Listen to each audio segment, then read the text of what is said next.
Don't say this loudly, but before the 18th century, Italians and Germans were making better porcelain than the French. With plenty of the right sorts of clay, kaolin and petunta, Chinese people started to make true porcelain during the 7th and 8th century AD. Centuries later, Chinese porcelain wares were being shipped to Europe, delighting the royal families and aristocrats. The Europeans tried to replicate these porcelain wares, but failed. They lacked the right materials.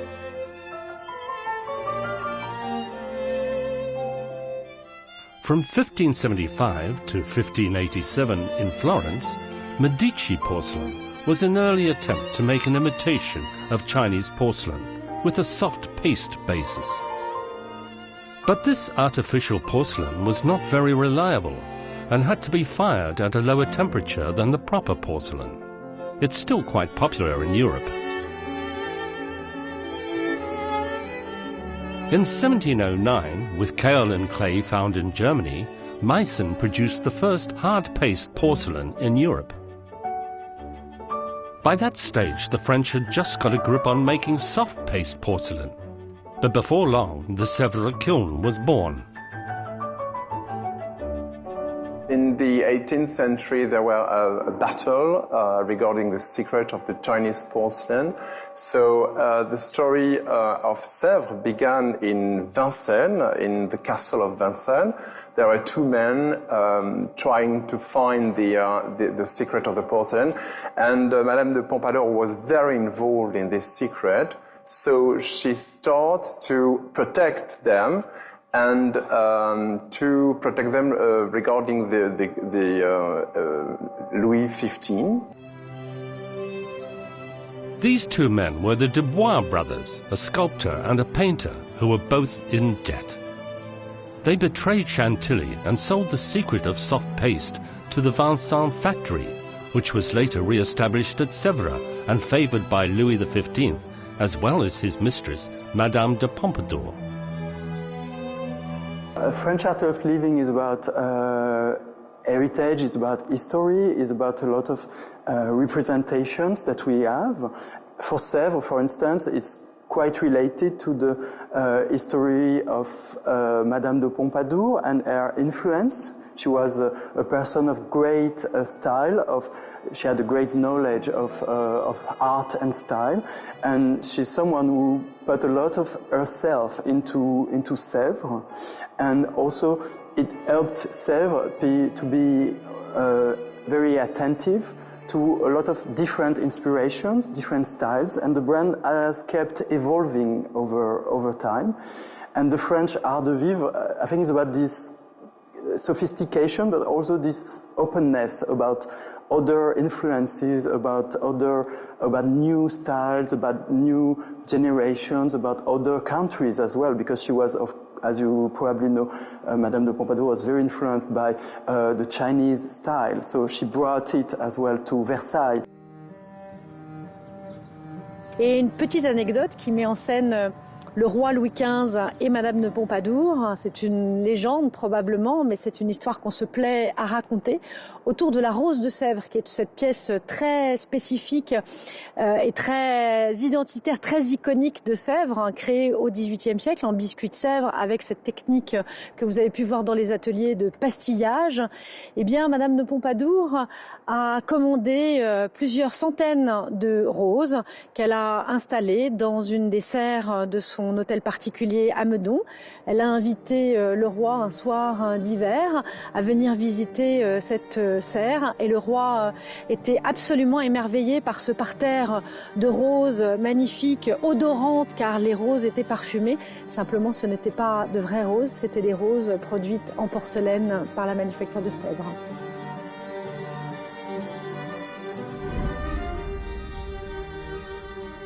Unlike other European replicas of Chinese or Japanese porcelain, Sèvres didn't make copies. Louis XV wasn't quite a fan of Oriental decor. While Baroque and Rococo styles were dominant, Sèvres started its own style, showcasing a unique French approach. and this soon spread all over Europe.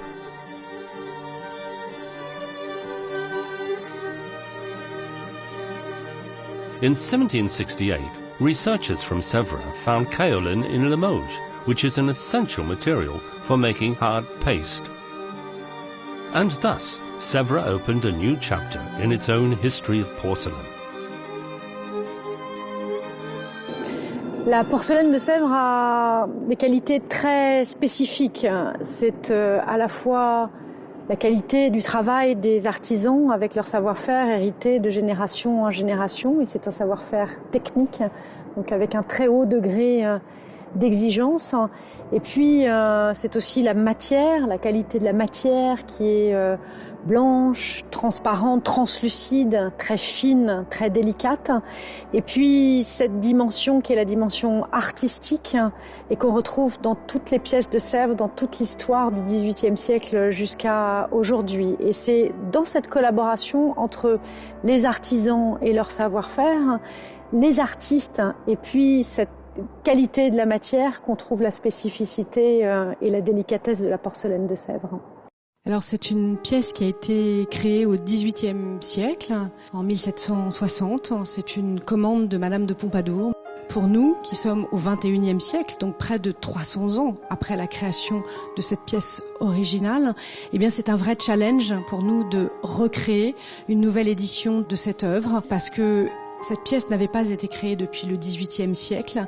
Il a fallu retrouver l'original en plâtre, recréer un nouveau moule et puis retrouver tous les savoir-faire, pour certains perdus, d'autres encore une fois transmis de génération en génération, pour refabriquer cette pièce qui sollicite des savoir-faire extraordinaires, notamment sur la partie supérieure, sur le mât qui est ajouré. C'est une technique extrêmement subtile, difficile et qui peut à tout moment risquer de casser la pièce.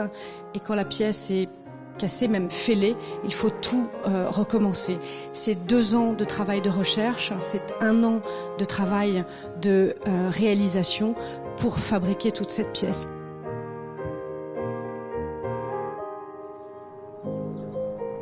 Sèvres has 27 workshops, and they all follow the traditional methods that date back to the 18th century.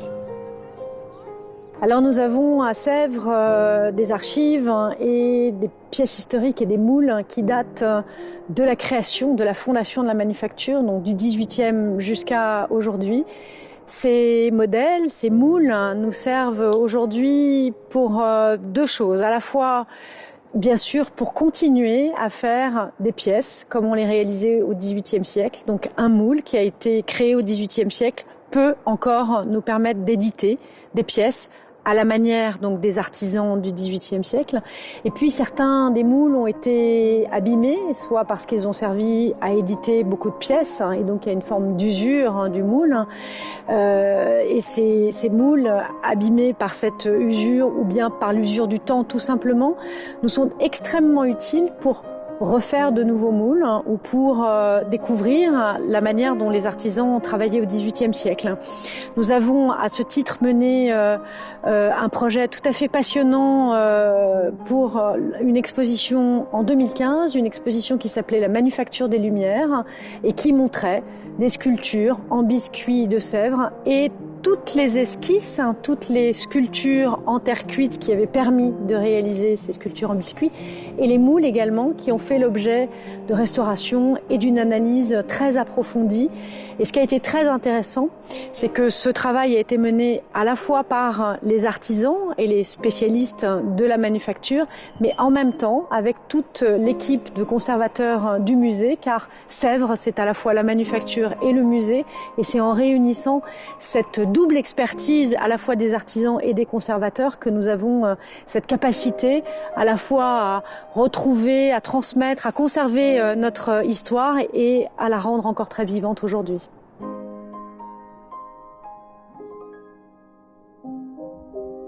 Glazing, especially the colourless glaze for plates, is a distinguishing feature of Sèvres porcelain. Sèvres makes its own colourless glaze with pegmatite and quartz.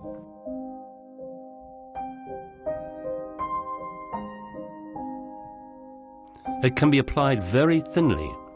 This craftsman is applying the glaze by dipping the plate.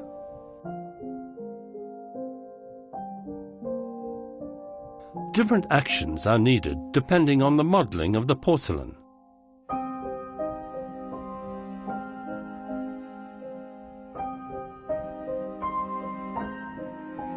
After the glazing, the pieces will be refined by removing the drops and finger marks on the surface.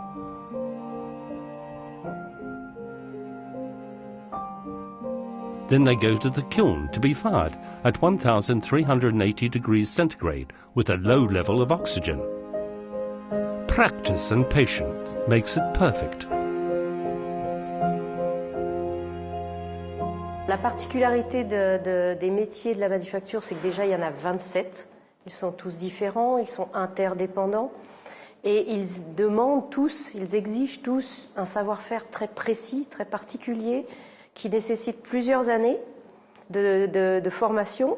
Et d'ailleurs, on parle de maîtrise d'un métier qu'au bout de 6 à 10 ans de pratique, pas avant. Pour exemple, ça va faire appel effectivement à des savoir-faire, qui sont de l'ordre du ressenti.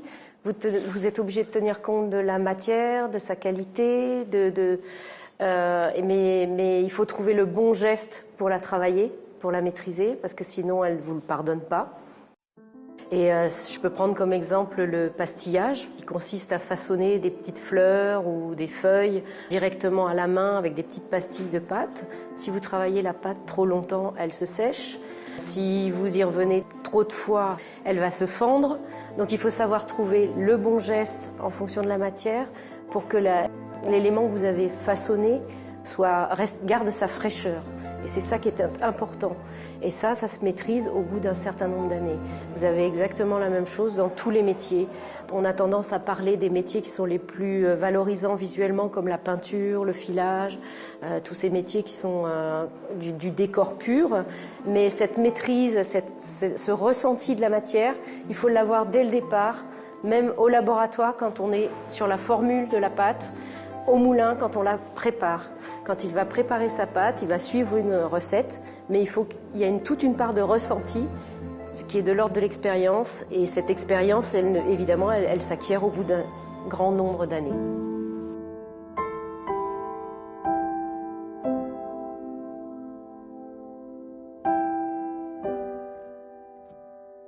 Sèvres porcelain is well known for its biscuit firing, Sèvres blue, and gilding. Biscuit firing can be traced back to the time of Madame de Pompadour. The biscuit was directly fired without colouring, producing a pure, clean porcelain.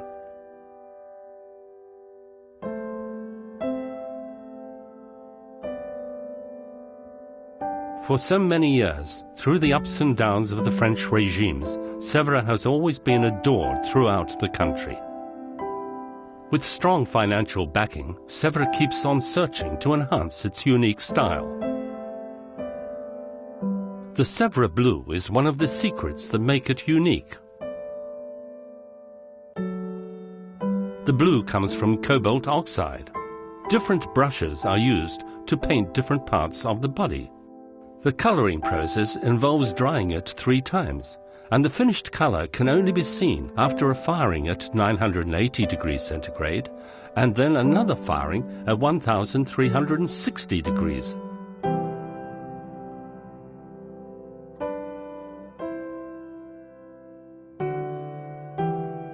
Gilding is a technique that applies powdered gold to the work. Even today we can still find gilt on Sèvres porcelain, and that makes it even more precious. La valeur ajoutée de la main, c'est justement tout ce ressenti. Pourquoi aujourd'hui on ne s'aligne pas sur l'industrie ou sur les techniques industrielles? Parce que d'abord, ça fait partie de nos missions. Ce sont nos missions de conserver et de transmettre ces savoir-faire. Et c'est l'expérience en fait de ces savoirs passés, de cette connaissance de la matière que l'on a hérité du passé, nous permet aujourd'hui de répondre à des défis de projets contemporains. Pour commencer, je tiens à préciser que voilà, nos missions principales, ce sont la conservation et la transmission des savoir-faire. L'avantage d'avoir un héritage aussi riche en termes de savoir-faire et de le conserver, c'est que nous pouvons aujourd'hui répondre à des défis, des projets contemporains que l'industrie ne permet plus. Nous avons la chance d'avoir dans cet héritage 4 formules de porcelaine différentes qui, pour des raisons techniques et mécaniques, nous permettent de répondre à des projets différents. De la même manière, d'être capable de transcrire un décor à l'identique du passé va amener énormément de richesse. Quand vous produisez un décor de manière mécanique ou par sérigraphie ou par la technique de l'offset, vous n'apportez pas la petite touche du geste, la petite épaisseur de matière ou la transparence de la même façon que quand c'est fait à la main. From the 18th century, Sèvres started inviting artists to decorate its porcelain. The DNA of Sèvres was to work and collaborate with artists and also designers in the 20th century and the 21st century. But since the beginning, we were working with Boucher, with Duplessis, and now with artists like Jan Peiming, and also with designers like Andrea Branzi, Michele De Lucchi, Ettore Sozzas. So it's very in the DNA of Sèvres to work with designers and artists, really.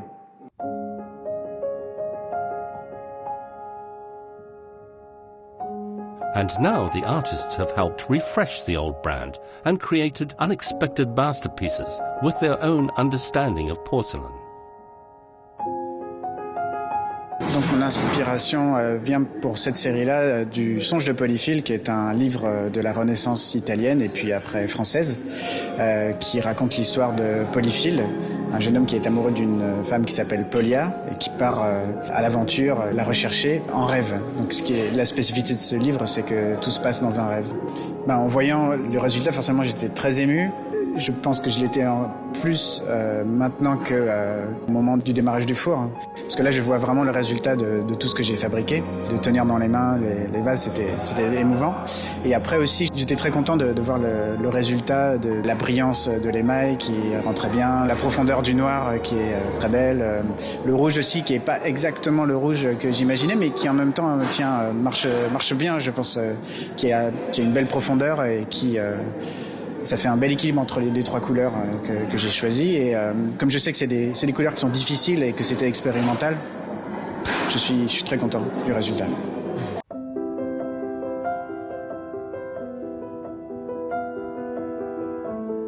Sèvres started catering for royalty, and with its determination to perfect its skills and craftsmanship, it became a king of porcelain.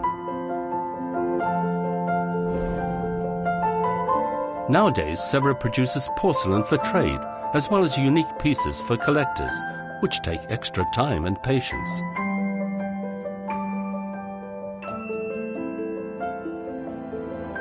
Et dès le départ, les gens qui ont acheté des pièces de Sèvres étaient dans un esprit de collection, même s'ils s'en servaient. Donc aujourd'hui, les collectionneurs ou les acheteurs de manufactures de Sèvres ont la même démarche que les grands aristocrates du XVIIIe siècle.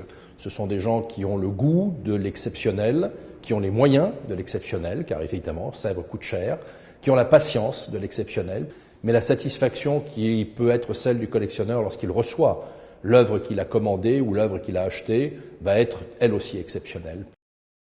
L'organisation d'exposition à la manufacture de Sèvres est certes destinée à la faire redécouvrir, à faire en sorte qu'il y ait des collectionneurs chinois qui s'y intéressent, qui aillent jusqu'à les collectionner. Et d'ailleurs, nous nous emploierons à les aider à le faire à travers des échanges commerciaux qui se créeront, qui ont toujours été la base de tous les échanges à travers le monde. Mais aujourd'hui, c'est d'abord une phase d'échanges muséaux à travers les grandes expositions qui ont été organisées. Nous avons commencé déjà depuis maintenant 2 ans et demi avec Hong Kong, puis Chengdu, Xi'an récemment, et dans un futur que nous espérons le plus proche possible, qui va se situer à cheval sur la fin de 2017 et 2018, Beijing bien évidemment, et Shanghai pour terminer, avec 2 grandes expositions qui sont d'une qualité muséale exceptionnelle. Since the 18th century, Sèvres has been attached to royalty and royal approval, which is proper and fitting for a king of porcelain.